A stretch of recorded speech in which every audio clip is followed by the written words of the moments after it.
मुझे ठीक से याद नहीं आ रहा कि मेरी उससे क्या क्या बातें हुई थी। मैं तो उसके होने को ही देखती रहती थी जो धीरे धीरे नहीं होता जा रहा था। वह जिंदा था मगर उस तरह जिंदा नजर नहीं आ रहा था जैसे वह कभी जिंदा नजर आया करता था। पिछले कई महीनों से उसके जीवन से जीवन जा रहा था। बीते वक्त की उदासियां उसे चूस चबा रही थी। जीने में उसकी दिलचस्पी निरंतर कम होती जा रही थी। वह सबसे कटता जा रहा था। खुद से, अपने आसपास से, दीन दुनिया से। और यदि अब भी कुछ न किया गया तो मामला खतरे के जोन में पहुंच सकता है। यह मैं समझ रही थी। पर मामला तब तक सचमुच खतरे के जोन में पहुंच चुका था। मैंने सोचा था कि कश्मीर की हवाएं उसके भीतर के साए साए करते खालीपन को भर उसे जीवन की ओर लौटाने में कामयाब हो जाएगी। मैंने सोचा था कि प्रकृति उसे खंड खंड खंडित और ध्वस्त होने से बचा लेगी। पर मैं गलत थी। जब भीतर की क्यारी ही सूख गई हो, पौधा ही मर गया हो तो बाहरी सुंदरता क्या खाक बचाएगी। कहानी उसी मरते हुए पौधे की और उस समय की जब इस देश की पटकथा देश के नौजवान नहीं, मेहनतकश सपूत नहीं, किसान नहीं, मजदूर नहीं, जवान नहीं, नेता नहीं वरन कुछ कॉरपोरेट घराने लिख रहे थे। बहरहाल मैं कभी उसे सोनमर्ग की घाटियों तो कभी गुलमर्ग की वादियों के बीच ले जाती, कभी पहलगांव तो कभी नारायण नाग की वादियों में घुमाती कि महसूस करे वो मस्त बहारों को, जीवदायी हवाओं को, आसमान छूते विराट पर्वतों को, सदियों से बहते चांदनी छिटकते दुग्ध धवल झरनों को। यह रूहानी सौंदर्य मेरी आत्मा को जगाने लगता कुछ इस कदर की मेरी आंखें डबडबा जाती, हाथ अनायास जुड़ जाते। तू सचमुच है। जब मैं खुद इस कदर भावविह्वल थी, हरियाली देखते देखते खुद हरियाली बन गई थी, तो क्या कुदरत की इस करामात का असर उस पर नहीं होगा। जीवन की यह गुनगुनी धूप क्या उसकी आत्मा पर लगी फफूंदी को दूर नहीं कर देगी। यही सोच मैं पूछती उससे, तुम कहते हो न कि क्या है मेरे होने का अर्थ।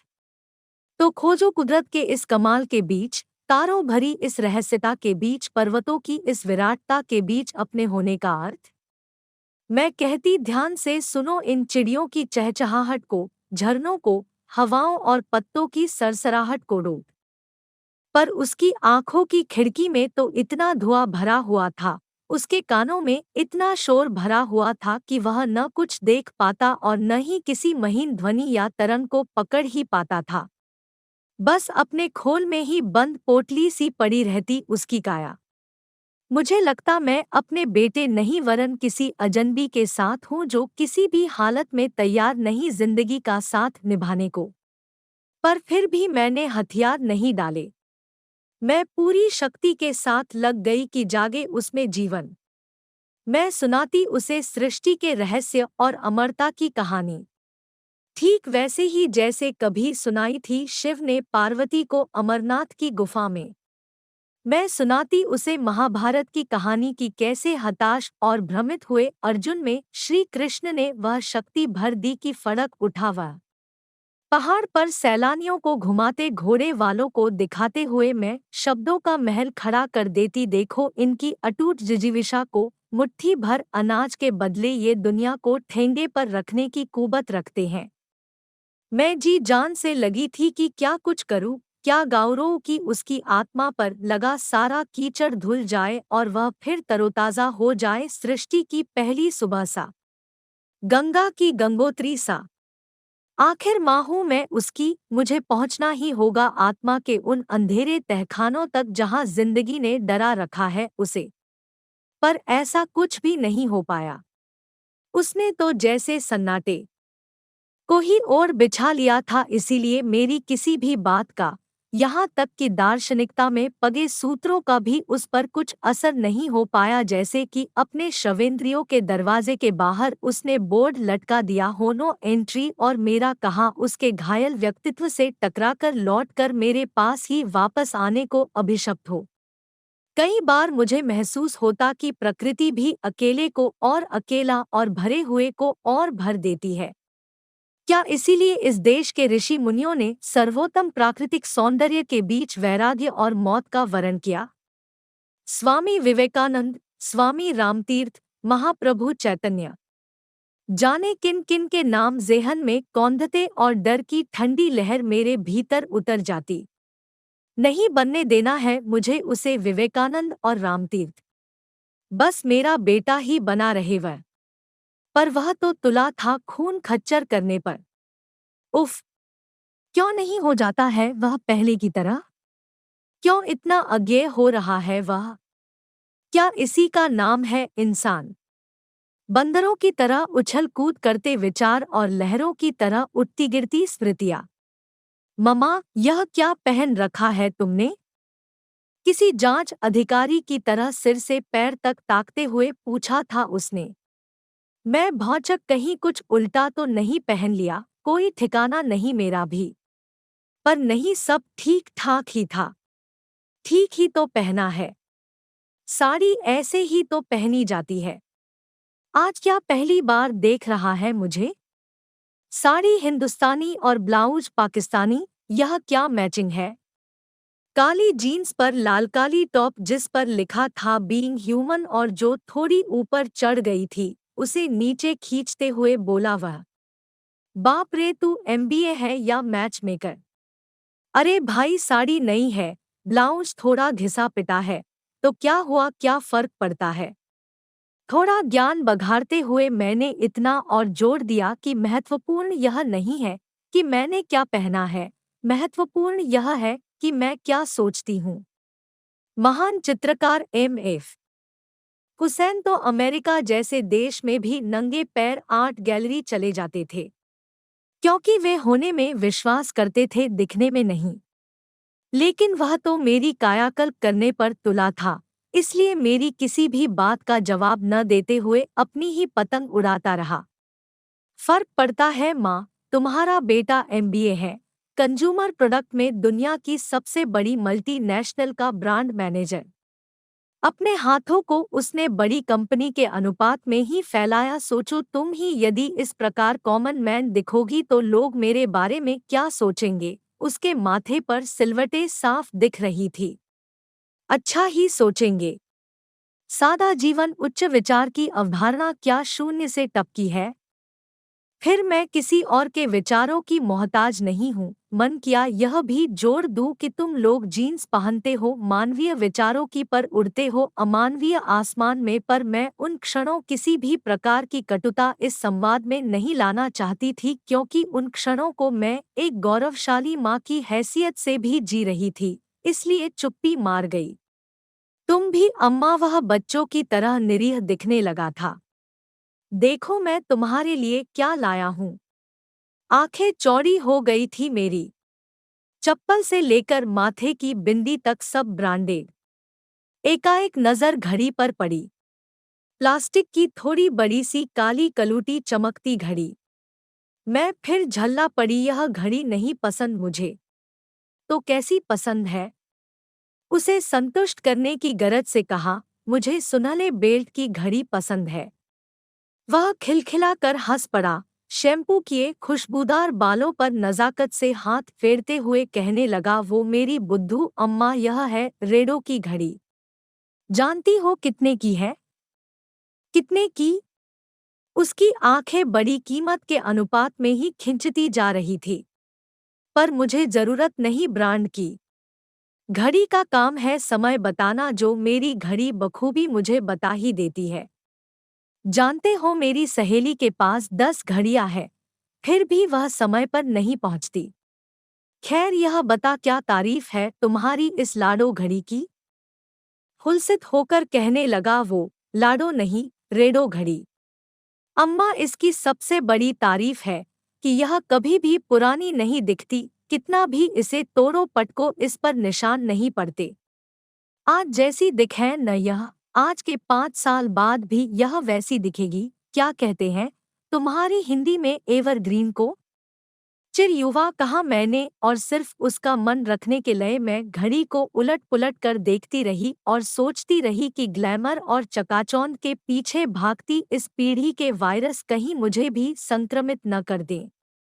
इतना असर तो मुझ पर भी होने लगा है कि अकेले में चाहे जो मन किया डाल लिया, पर इसके साथ जब भी जाती हूँ ड्रेस के प्रति सजग हो ही जाती हूँ। वह मस्त मलंग फकीराना अंदाज ग्रहण ग्रसित हो ही चुका है। न सिर्फ कपड़ों के प्रति सजग हो गई हूँ, वरन यह भी चेक कर लेती हूँ कि कहीं चप्पल तो बहुत घिस नहीं गई है। सुड़क सुड़क कर चाय पीने और बिना चम्मच दाल भात खाने की आदत तो इसके जवान होते ही खुद ब खुद भाग खड़ी हुई। अब क्या मेरे जीन्स भी बदलेगा यह? कई बार कह चुका है, मम्मा अपना हेयर स्टाइल बदलवाओ। मम्मा प्लीज मेरे कहने से एक बार अपना फेशियल करवा लो। एक बार तो मुझे ब्यूटी पार्लर के वाउचर गिफ्ट में दिए, मम्मा पैसे तो लग ही चुके हैं।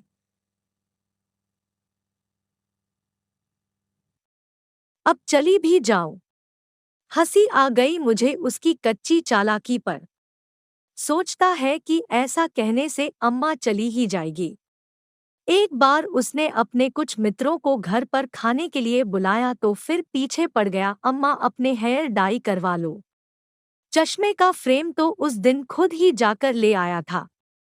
दुखी होकर अंत में मैंने कह ही दिया था, ऐसा कर मेरे जीन्स तो अब बदल नहीं सकते, तू अपनी माँ ही बदल ले, न रहेगा बास न बजेगी बांसुरी।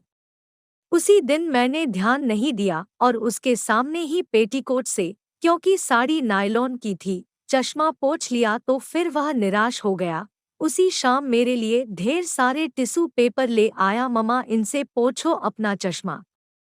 उन्हीं दिनों एक बार उसने ऑफिस जाते जाते हड़बड़ी में मुझसे पेन मांगा। वह इतनी हड़बड़ी में था कि मैंने उसे वही पेन थमा दिया जो मेरे सामने था। पता नहीं गर्मी से या क्या कारण हुआ, यह भी उसी के साथ होना था कि बिना ढक्कन के उस बॉल पेन की स्याही लीक कर गई। उसी दिन शाम को वह मेरे लिए फिशर का स्पेस पेन लेकर हाजिर हो गया। इससे लिखो मामा, यह न कभी लीक करेगा और न ही इसकी कभी स्याही ही खत्म होगी। अरे यह कैसा पेन कि इसकी स्याही ही कभी खत्म नहीं होगी। मैंने पेन उलट पुलट कर देखा तो आसमान से गिरी उस अदने की कीमत 8,000 रुपए थी। सफलता की छाया में तिर तिर तैरता वह बोलता जा रहा था, ममा यदि कभी इसकी स्याही खत्म भी हो गई तो कंपनी इसका दाम वापस दे देगी। मैं झुंझला पड़ी, क्यों पसंद करता है यह ऐसी चीजें जो अक्षय हो। उस दिन घड़ी लाया तो ऐसी जो चिरयुवा हो, आज पेन लाया तो ऐसी जिसकी स्याही कभी खत्म न हो। क्या ऐसी सोच प्रकृति के विरुद्ध नहीं? क्या यह अति की ओर लुढ़कना नहीं? लेकिन इन सब नौकझों के बावजूद वे हमारे गुनगुनी सुबहों और रेशमी शामों वाले घरेलू दिन थे। ये वे दिन थे जब हमें धरती और जीवन दोनों से ही कोई शिकायत नहीं थी, क्योंकि हम जिंदगी से जुड़े हुए थे। हम जिंदगी के एन बीचों बीच थे। और उसके बाद ही माला के मनकों की तरह सब कुछ बिखरता गया। उसका प्रमोशन हुआ और कंपनी ने उसे अंतर्राष्ट्रीय टीम में डाल दिया। अब धरती पर चलने की बजाय वह आसमान में उड़ने लगा था, दौलत में तैरने लगा था। संसार के सभी देशों में उसकी कंपनी के मुख्य कार्यालय थे। उसे कभी वियतनाम जाना पड़ता, कभी पेरिस, कभी जर्मनी तो कभी स्पेन। हम खुश होते कि बेटा उन्नति कर रहा है। जिन देशों के नाम भर हमने सुने, बेटा उन विदेशी आसमानों को छूकर आ रहा था। करीब 1.5 साल बाद वह भारत आया, तो भी सिर्फ 2 दिनों के लिए। इन 2 दिनों में भी उसने 5 राज्यों में उड़ान भरी। सुबह का नाश्ता दिल्ली में लिया, लंच मुंबई में तो शाम का खाना चेन्नई में। हमारे घर भी वह ठहरा था महज 2 घंटे 45 मिनट के लिए। रात ढले वह जब तक आया मेरी प्रतीक्षा लहूलुहान हो चुकी थी। भोर भोर ही उसकी उड़ान थी। बस कुछ लम्हों के लिए ही झपकी ले वह उठ गया था। विशेष तो कुछ था नहीं उसके लिए करने को, बस चाय ही अपने हिस्से आई थी। सुबह सुबह ही उसके लिए इलायची की खुशबूदार चाय बनाई थी। लेकिन वह चाय भी वह पी नहीं पाया था। चाय गर्म ज्यादा थी, उसके पास समय कम था।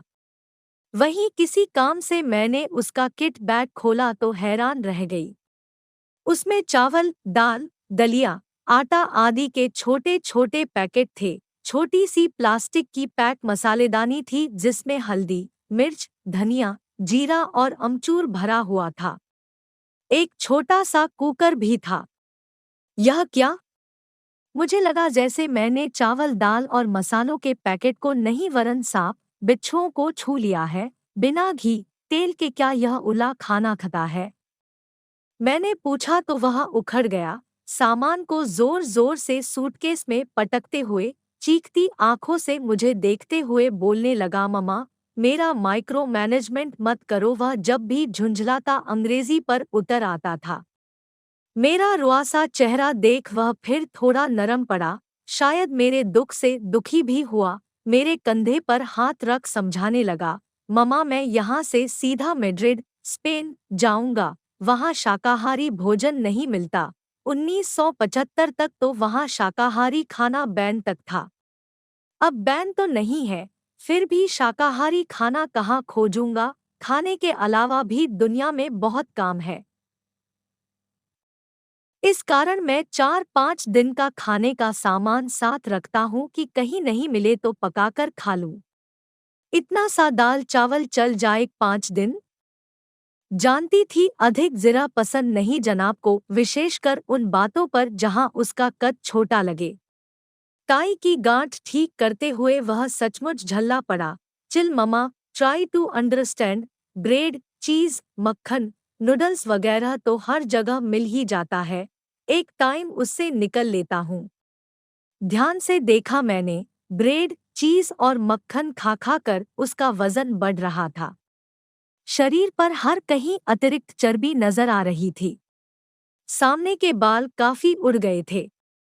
पीछे भी छोटा सा चांद निकल आया था। कम सो पाने की वजह से आंखों के नीचे काली झाइयां दिखने लगी थी। हे भगवान, यह कैसी जिंदगी है! कमाना राजा की तरह, पर खटना गधों की तरह और खाना भिखारियों की तरह। जाते जाते फिर पूछ बैठी थी मैं, अब कब आओगे?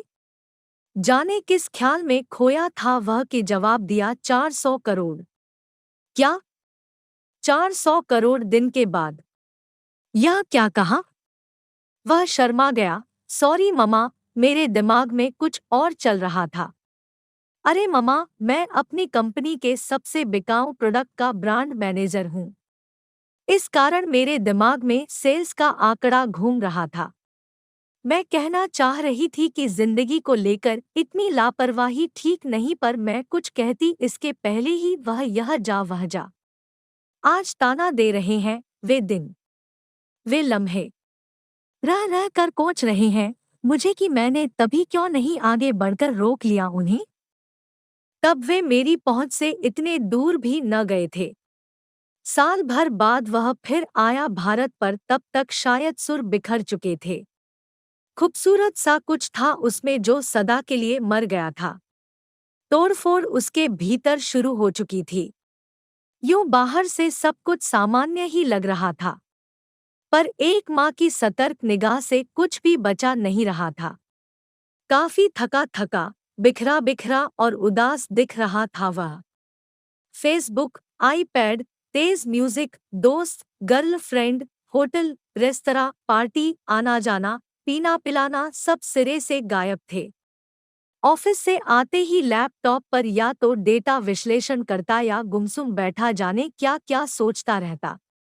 एक बार तो मैंने उसे गीता के साथ साथ बुद्ध के एट फोल्ड पाथ पर कुछ पढ़ते हुए देखा। मुझे ताज्जुब हुआ।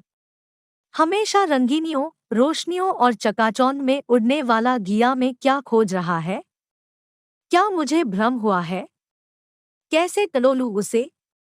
यद्यपि अपनी जिंदगी में मुझे गीता ने हमेशा ही संभाला था, पर उस दिन उसका बुद्ध और गीता की शरण में जाना जैसे मुझे किसी तूफान के संकेत देते से लगे। उसकी गहरी उदासी, उसकी थकावट, चेहरे की उड़ती रंगत, बढ़ता वजन सब जैसे चीख चीख कर कह रहे थे कि ये वो लहरें हैं जो तूफान पूर्व ही आती है। रात मैंने उसके माथे पर हाथ फेरते हुए कहा, चलो कहीं घूमने चलते हैं, कुछ मौज-मस्ती करते हैं। उसकी आंखों में वेदना का समुद्र लहराया। माथे पर उग आए पसीने को कुर्ते की बाह से पोंछते हुए उसने धीरे धीरे अपने को खोला, जैसे कोई खोलता है धीरे धीरे सावधानी से घाव पर बंधी पट्टियों को। ममा, क्या तुम्हें नहीं लगता कि हर चीज का कोटा बंधा होता है, मौज मस्ती का भी? ममा, मुझे लगता है कि मैंने मौज मस्ती का अपना कोटा शायद पूरा कर लिया है। शायद मैंने अपने हिस्से से कुछ ज्यादा ही ले लिया है। बुद्ध ने कहा था कि everything in excess is poison, जरूरत से ज्यादा हर चीज जहर है। तो ममा, मेरे पास तो सभी कुछ एक्सेस, अतिरिक्त है। चर्बी ज्यादा, पैसा ज्यादा, खर्च ज्यादा, रफ्तार ज्यादा, घूमना ज्यादा, काम ज्यादा, तनाव ज्यादा, प्रेशर ज्यादा, हो हल्ला ज्यादा। अब तुम ही बताओ माँ, इतने एक्सेस का भार यह मशीन कैसे संभाले? बोलते बोलते वह खिड़की से आसमान की ओर ताकने लगा था। अब वह मेरे साथ नहीं था। उन जलते क्षणों लगा जैसे बुद्ध हमारे घर के आंगन में करुणा की मूर्ति बनकर नहीं वरन आतंक बनकर उतरे हैं। उस पर कोड में खाज यह कि उसी समय जाने कैसे तो याद आया कि एक 21 वर्षीय लड़के ने आत्महत्या कर ली थी। वह हर दिन नेट पर बैठा रहता था। सुसाइड नोट में उसने लिखा था, सब कुछ जान गया हूँ, अब देखने को क्या बचा है।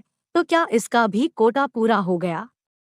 नहीं बचा कुछ, इसीलिए पीले पड़ते जा रहे हैं उसके पत्ते। कुछ करना होगा। काश कर पाती मैं उसके मन की खुदाई, पकड़ पाती उस जीवन को जो हर रोज निकल रहा था दबे दबे पाँव बाहर। मेरा चिंतित चेहरा देख शायद उसे भी लगा कि कुछ ज्यादा ही बोल गया है वह। इस कारण मुझे आश्वस्त करने के लिए बिना बात ही जोर जोर से हंसने लगा, झूठ मूठ की खाने की फरमाइशें करने लगा।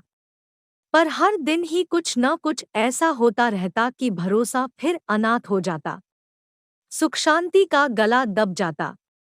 कई बार आधी आधी रात तक उसके कमरे की बत्ती जली रहती, कई बार रसोई में भी खटपट की आवाजें आती रहती। एक रात वह नींद में बड़बड़ा रहा था, 200 करोड़, 200 करोड़। एक दिन उसके कमरे में झाड़ू लगाते वक्त बाई ने कागज के कई मुड़े टुड़े टुकड़े दिए। कुछ टुकड़ों पर कुछ डेटा लिखे हुए थे, कुछ पर एकाध पंक्ति लिखकर फेंक दिया गया था। एक टुकड़े पर लिखा हुआ था, जो जो बड़ा हो रहा हूँ, अशांतियां भी बड़ी हो रही हैं। एक और टुकड़े पर लिखा था, करूँ ना करूँ, सेल्स टारगेट पूरा तो किसी प्रकार कर दूंगा, पर इससे अधकती गर्दन वाली बकरियों की तरह कई जिंदगियां बाबाकर उठेंगी। क्या करूं? क्या यही चाहा था मैंने कि बैल बन जाऊं? लगता है सेल्स टारगेट को पूरा करते करते मैं भी एक दिन कंपनी का बैल बनकर दम तोड़ दूंगा और मेरे चारों तरफ बिखरे होंगे आंकड़े ही आंकड़े। उस टुकड़े को पढ़ मैं तो जैसे जिंदा ही चिता पर चढ़ गई थी। क्यों लिखा उसने दम तोड़ दूंगा? क्या चल रहा है उसके भीतर? यह कंपनी तो उसकी ड्रीम कंपनी थी। फिर क्या हुआ? दिन भर मैं गीली लकड़ी की तरह सुलगती रही, स्वप्नों के पंख नोचती रही, दम रोक कर उसके आने का इंतजार करती रही। उस दिन भी वह और दिनों की तुलना में घर जल्दी ही आ गया था। मैं फिर परेशान हो उठी। क्या ऑफिस का काम संभल नहीं रहा उससे? क्या तबीयत ठीक नहीं? क्यों आ गया इतनी जल्दी? इतने जतन से बनाए खाने को भी उसने छुआ भर। ममा, भूख नहीं, आवाज का यदि कोई चेहरा होता है तो यह तय था कि उस दिन उसका चेहरा बहुत कातर और गमगीन था। मेरे भीतर जैसे खतरे की घंटी बजी। यह ठीक नहीं। उसके हाथों पर हाथ फेरते हुए मैंने कहा, मुझे लगता है तू काम करते करते बहुत थक गया है, चल कहीं घूम आते हैं, इस शहर से बाहर।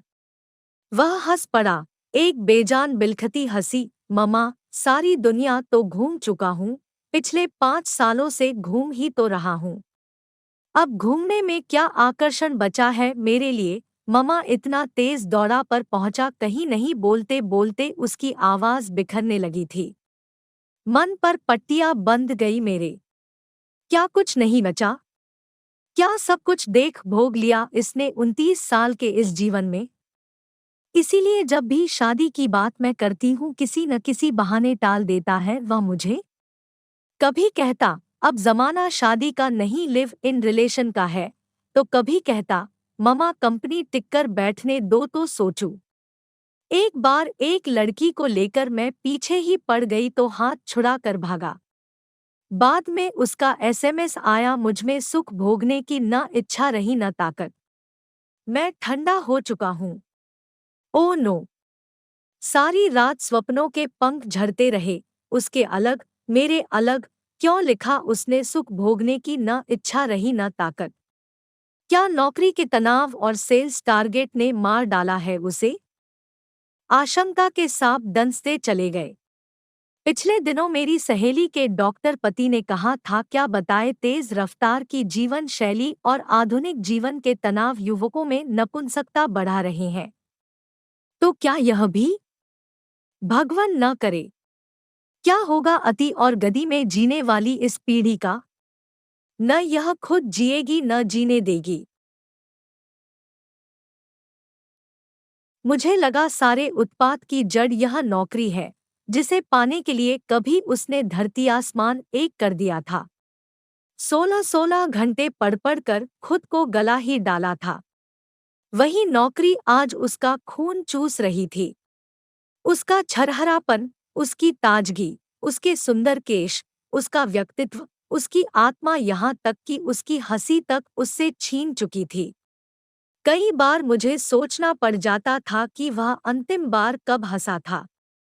शायद नौकरी के शुरुआती महीनों में। बहरहाल जख्म खाए उसके वजूद की मलहम पट्टी करते हुए मैं बोली, छोड़ दे तू यह चाकरी, खा रही है, यह तुझे कोई दूसरी नौकरी ढूंढ ले जहां कुछ तो सकून मिले। परमहंसी मुद्रा में वह बोला, नौकरी बदलने से दुनिया नहीं बदल जाएगी ममा, हर जगह यही हाल है, जहां भी जाऊंगा टारगेट, मुनाफा, रेड मारना, तिकड़म, झूठ और फरेब मेरा पीछा नहीं छोड़ेगा। इसलिए सवाल यह नहीं है कि मैं इस कंपनी में रहूं या दूसरी कंपनी में, सवाल यह है कि मैं नौकरी में रहूं या नहीं। कहते कहते उसने फिर बुद्ध को कोट किया। पहली बार मैंने बुद्ध को कोसा, खुद शांति की खोज में घरबार छोड़कर जंगल में चले गए और आने वाली पीढ़ियों को भागने का रास्ता दिखा गए। कहीं सचमुच ही उसने नौकरी छोड़ दी तो क्या होगा? मेरा बूता नहीं कि उसे बैठकर खिला सकूं। अभी तो इसके लिए ठीक ठाक लड़की का जुगाड़ भी नहीं कर पाई हूं कि कहीं टिक कर रहे तो बात आगे बढ़ाऊं। पर इतना तय था कि मेरी शंका सही है, यह खुश नहीं, यह सचमुच अशांत है। तभी उसे बुद्ध याद आ रहे हैं। शाम मैंने फिर उसमें हवा भरने की चेष्टा की। बेटा, जिंदगी से यूं डरा नहीं जाता, सींगों से पकड़ उसका मुकाबला किया जाता है। वह मुस्कुराया बुद्ध की तरह। मैं कांप उठी मलेरिया के रोगी की तरह। सुबह सी सुबह। लेकिन वह अभी तक नहीं उठा था। शायद रोज की तरह जगह जगह ही सोया था या एक रात के भीतर ही जाने कितनी रातें बिता रहा था वह। रात उसने कपड़े भी नहीं बदले थे, मोजे तक नहीं उतारे थे। ऑफिस के कपड़ों में ही सिकुड़ कर सोया हुआ था। रात ठंड लगी होगी तो बिस्तर की चद्दर ही ओढ़ कर सो गया था वो। मन में फिर टीस सी उठी, कितना बदल रहा है वह, भीतर से, बाहर से। थोड़ी चिंता और ढेर सारे दुख के साथ लौटने लगी कि तभी एकाएक नजर गई सीने के पास उल्टी पड़ी उसकी डायरी पर। यूं अमूनन मैं नहीं पढ़ती किसी की डायरी, पर इन दिनों उसकी बेचैनियों और उदासियों ने पढ़वा लिया मुझसे उसकी डायरी। कौन जाने यह डायरी ही ले जाए मुझे उसके अंधेरे तहखानों तक। पर वह डायरी तो जैसे रोशनियों से लिखी हुई थी। उसने लिखा था, एक राजा था, उसकी 4 पत्नियां थीं।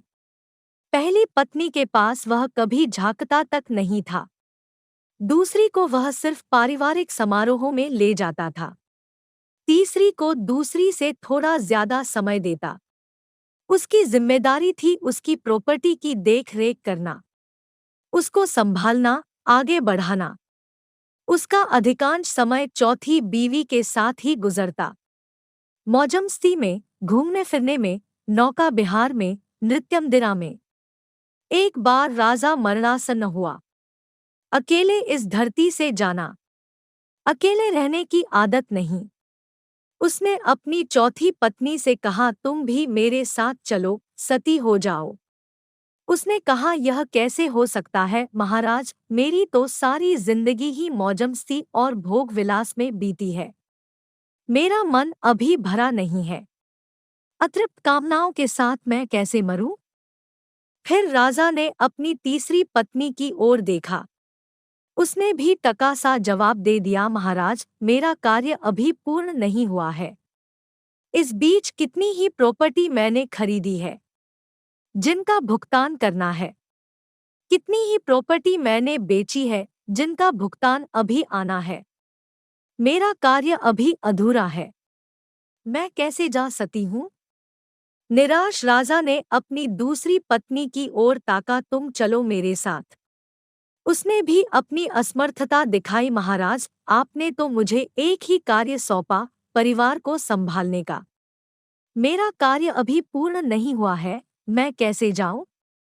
निराश और अवसन्न राजा का जीवन के यथार्थ से परिचय हो चुका था। वे सर झुकाकर चिंता और पश्चाताप में डूबे हुए थे कि तभी उनके सामने एक औरत आई।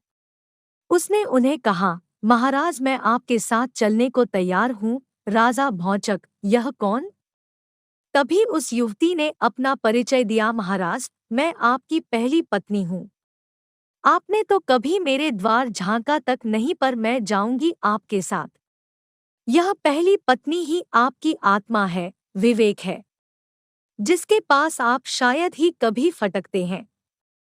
लेकिन उसी डायरी के दूसरे पन्ने पर भी कुछ लिखा था, जो शायद रोशनी से नहीं, आंसुओं से लिखा हुआ था।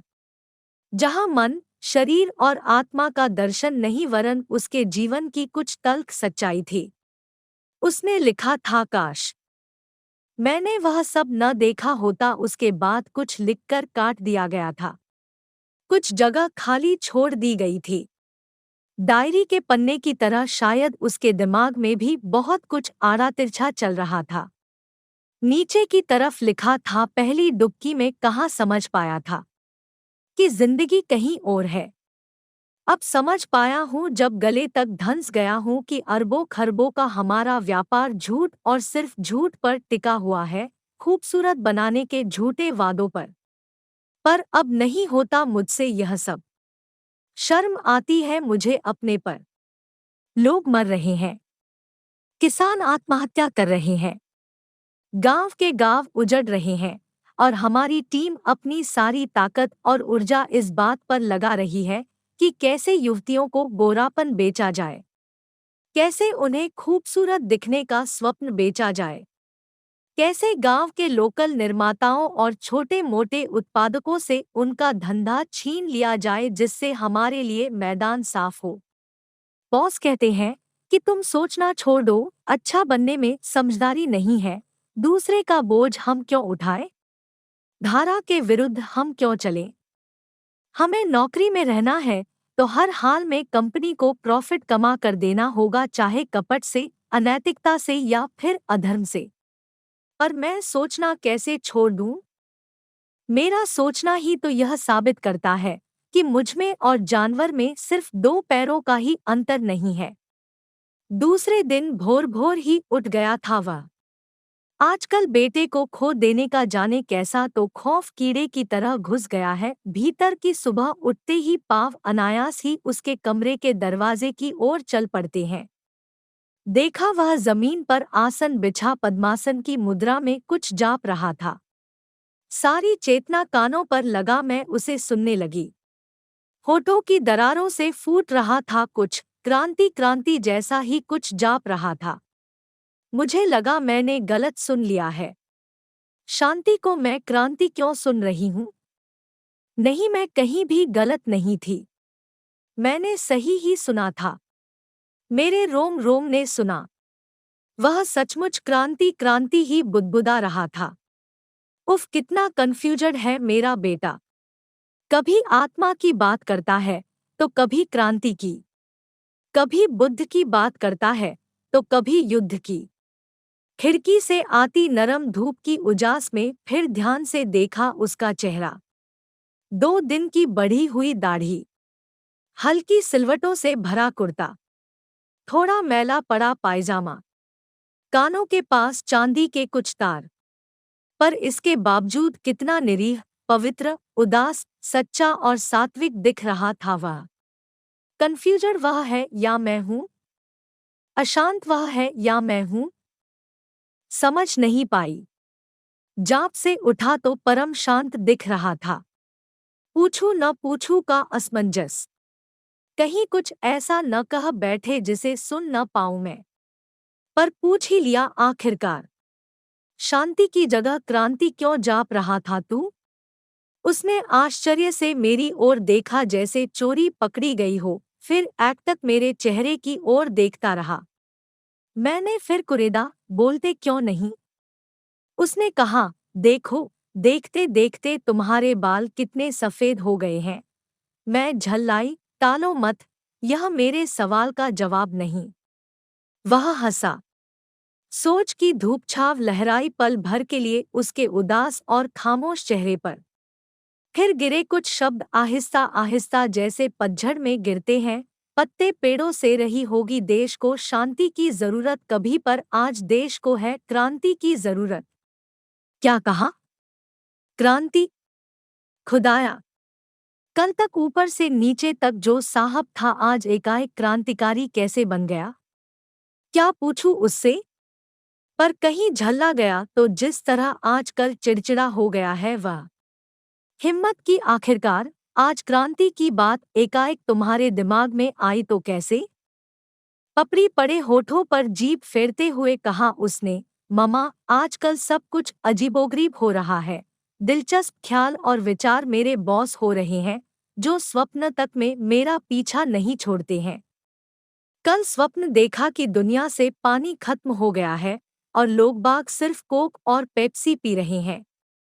मैं स्वप्न में ही घबरा गया कि अब हमारा साबुन कैसे बिकेगा, क्योंकि बिना पानी लोग बाग कपड़े कैसे धो पाएंगे।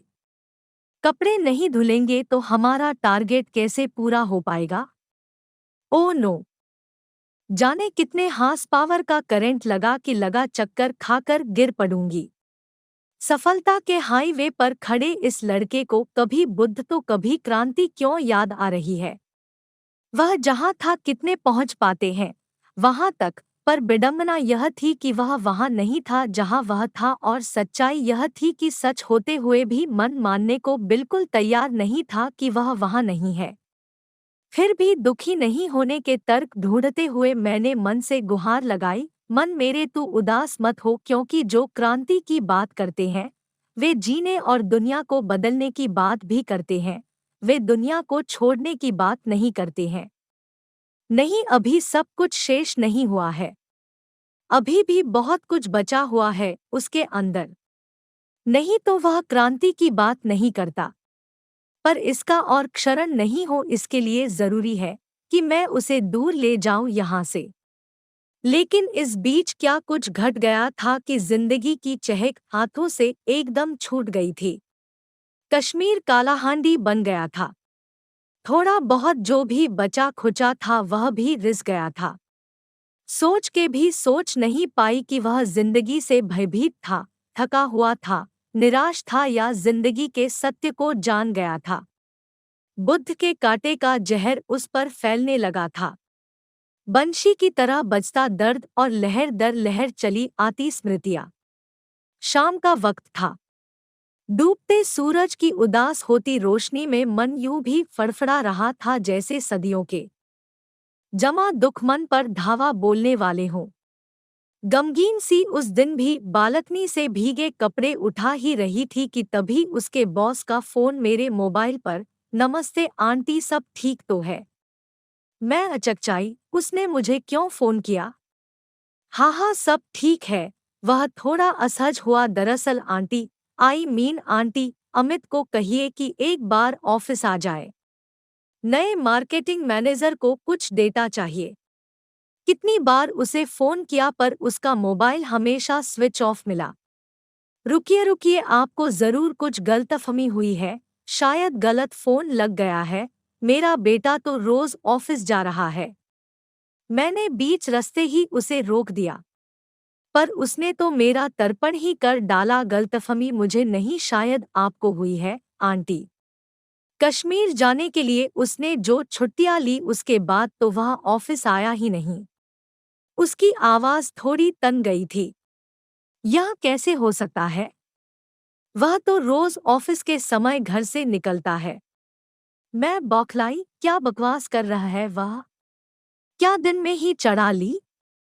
वह कच्चा पड़ा। आंटी, मैं आपसे गलत क्यों कहूँगा? लेकिन कई दिनों से मैं देख रहा हूँ कि वह जरा अपसेट है। उसके सेल्स टारगेट हाफ रहे हैं, पूरे नहीं हो रहे। क्या कोई परेशानी है? कोई प्रेम व्रेम का चक्कर तो नहीं है? हमारे यहाँ ही साल भर पहले एक सीनियर मैनेजर ने हमारी प्रतिद्वंद्वी कंपनी की एक लड़की के प्रेम में पड़कर दिमागी संतुलन खो दिया था। क्योंकि कंपनी के कानून के अनुसार इस नौकरी के रहते वह उससे शादी नहीं कर सकता था। उसे नौकरी या छोकरी दोनों में से एक को छोड़ना था। वह न नौकरी छोड़ पा रहा था न छोकरी, तो उसने दिमाग को ही छोड़ दिया। Oh no! क्षण भर में ही घूम गया उसका उस दिन का क्रांति। मैं ढह गई। बिगड़ी बातों को पटरी पर लाने की मेरी आखिरी और थकी थकी कोशिश में लिजलिजी सी आवाज निकली, देखो ऐसा बिल्कुल नहीं है। अपसेट तो वह जरूर है। कभी कभी ऐसा सबके साथ हो जाता है, पर प्रेमिका के चलते नहीं, बुद्ध के चलते। शायद बीते हुए कल के चलते ऐसा हो गया है। कुछ दिन बीत जाने दीजिए, सब ठीक हो जाएगा। दरअसल जब से उसने बुद्ध को पढ़ा है, वह ऐसा हो गया है। उसे बुद्ध लग गया है। मैं उससे बात करूंगी। आई एम वेरी श्योर यह बुद्ध का साइड इफेक्ट है। क्या कहा आंटी? बुद्ध? बुद्ध? और वह ठहाका मारकर हंसता रहा। फिर किसी प्रकार खुद पर काबू पाते हुए कहा उसने, आंटी, उसे बुद्ध कुछ नहीं लगा है, और यह बुद्ध का नहीं, टारगेट का साइड इफेक्ट है। यह भी हो सकता है कि उसका मेंटल डिसऑर्डर हो गया हो, क्योंकि वह सोचता बहुत है। उससे कहिए आंटी कि वह सोचना छोड़ दे। नहीं हो तो आंटी आप उसे किसी अच्छे साइकियाट्रिस्ट को दिखा दीजिए।